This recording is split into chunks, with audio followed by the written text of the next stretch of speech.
Donc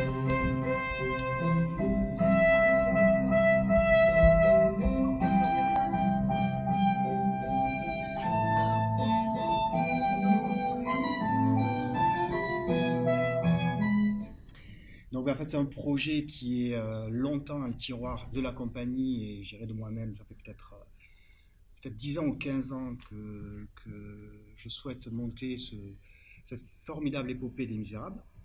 Et donc là, je pense que le moment était venu avec l'équipe que nous avons, c'est-à-dire, je vais profiter pour les présenter avec Emmanuel Lemelec, avec qui je travaille depuis déjà beaucoup d'années, Marine Fauquier, qui est notre chef de chœur. Celui qui manque, on va dire qu'il est ici, on va le présenter là. Il est aux Pays-Bas actuellement, c'est Thomas Jas, qui est le compositeur et l'arrangeur de cette pièce musicale. Donc effectivement, c'est un projet qui me tient particulièrement à cœur parce que c'est Les Misérables, mais au temps d'aujourd'hui.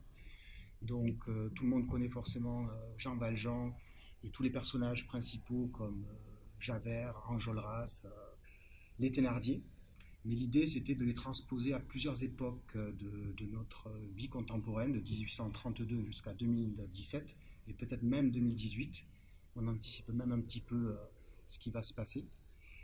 Et l'idée, c'était de faire une corrélation, une correspondance avec tous ces personnages et toutes ces histoires que tout le monde connaît, avec des faits historiques. Un spectacle quand même musical, dansé, donc il y a tous les ingrédients et tout, je dirais, notre savoir-faire à nous tous, comédie, chant, danse et vidéo, projection, mais quand même pour raconter un message fort qui nous touche tous et dire que le texte de Victor Hugo, il est plus que jamais actuel.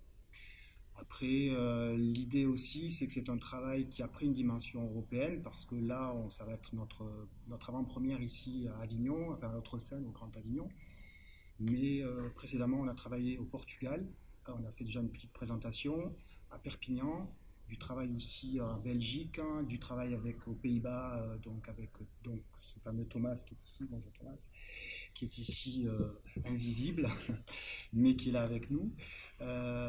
Et donc bientôt l'Espagne aussi, et puisque le sujet se passe aux portes de l'Europe, l'idée c'était aussi de fédérer plusieurs pays de la communauté et plusieurs artistes et tous les arts pour pouvoir porter ce projet. En fait, c'est vrai que dans la compagnie, on avait déjà travaillé ensemble, mais il n'y avait pas cette ampleur, je pense, orchestrale qu'il y a là avec Thomas Geat, qui nous a vraiment fait une partition qui est, on va dire, à la frontière entre différents styles de musique, et notamment la musique classique. Donc là, il va y avoir le Requiem de Fauré, il va y avoir la 9e symphonie de Beethoven, et des musiques à lui qui sont écrites, très bien écrites d'ailleurs. Et donc il y avait tout ce travail à faire avec lui qui est aux Pays-Bas et nous qui sommes d'ici. Et du coup, quand Arnaud s'est rendu compte de l'ampleur que ça prenait, il m'a demandé si je pouvais faire un peu la traductrice. C'est-à-dire que c'est bien beau d'avoir un compositeur qui fait les partitions, mais il faut aussi arriver à les mettre en place, et il lui fallait quelqu'un qui ait l'habitude. Donc moi j'ai un passé de conservatoire, de pianiste, de formation musicale qui me permet de passer de l'un à l'autre. Et une sensibilité aussi. Pas que la technique. Oui, mais c'est vrai qu'on se connaît en tant que comédien à la base. C'est-à-dire moi j'ai été chanteuse et comédienne pour la compagnie sur un autre projet. Et donc il savait que j'aurais cette capacité de passer de la note, de la notation au plateau, et de pouvoir aussi faire le retour à Thomas quand des fois il y avait des choses à faire pour modifier la partition pour que ça corresponde de mieux. Voilà. Alors, Thomas, Manu, ton travail. Thomas n'étant pas là, je vais prendre la place de Thomas Loré.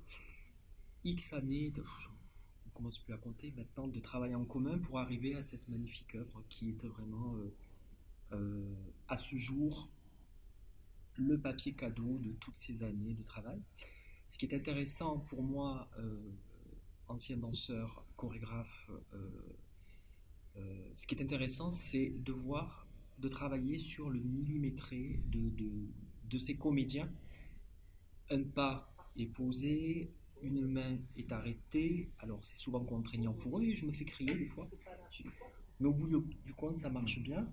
Et voilà, il n'y a pas de place à l'improvisation. Moi j'adore tout ce qui est très vissé, très très canalisé, et Et la demande, elle est parfois un peu coriace parce qu'il faut qu'ils arrivent à chanter, à jouer la comédie, parce que les comédiens, à se mouvoir en 3 dimensions. Très souvent, on le voit dans les opéras, dans les opérettes un peu moins, mais dans les opéras, il y a cette culture du figé, même si ça évolue, heureusement.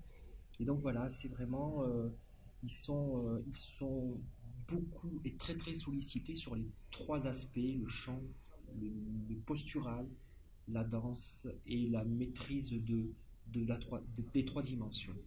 Et c'est un bonheur. Et ce que je rajoute par rapport à ce que dit Manu, parce que lui, forcément, il a tout son travail très important sur le postural par rapport à ta formation, mais parce qu'on a des artistes qui viennent vraiment de différents univers. Vraiment des chanteurs classiques, comme le soliste d'opéra, vraiment des purs comédiens, des danseurs, enfin, il y a un peu tous les univers. Et quand on est sur le plateau, l'idée, c'est de ne pas avoir... c'est le travail de cette équipe-là qui permet ce résultat-là. Mais une fois de plus, le lien de tous, c'est un lien qui est pas affectif, parce que ça va au-delà de l'affectif, qui est vraiment émotionnel. Et c'est-à-dire que tout le monde y met une émotion. Marie met une émotion dans ce qu'elle est en train de travailler avec eux. Manu met forcément une émotion. Et les artistes aussi, ils sont tous impliqués. Et je pense que c'est vraiment ce ciment qui lie le spectacle et qui donne... on chante des choses, on parle des choses qui sont vraies. C'est-à-dire qu'on va voir un spectacle et peut-être quelque part, on est vraiment dans ce qui nous paraît tous juste. Ce qui illustre le mieux ton travail, c'est ce que tu as fait avec Anne, où en l'espace d'un quart d'heure, par le corps, il nous a fait faire quelque chose qui, et je veux rien dévoiler, mais c'est une scène qui est très dure de ce spectacle. J'étais pianiste à Porto, accompagnatrice, parce qu'on n'avait pas encore l'orchestre.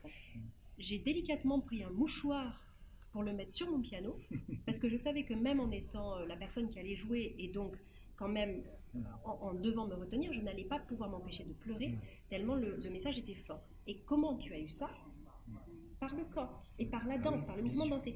Et ça, c'est incroyable, la force que ça peut prendre au niveau émotionnel, au niveau de l'impact, du message, du théâtre, quelque chose qui est dansé, et on peut retrouver la même chose avec la voix.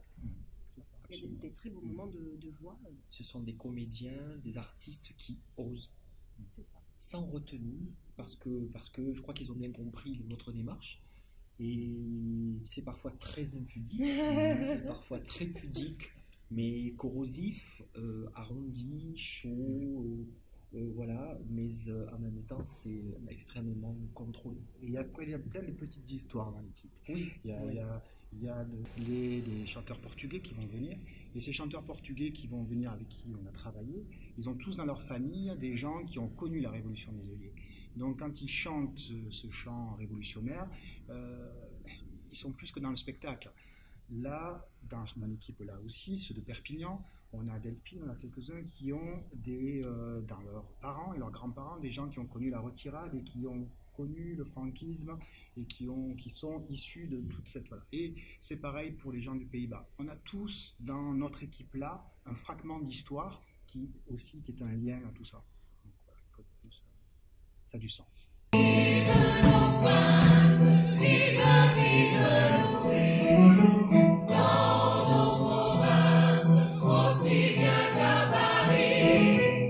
On chérit nos princes et le bon roi Louis. Vive nos princes, vive, vive Louis, dans nos provinces, aussi bien qu'à Paris. Chérit nos princes et le bon roi Louis.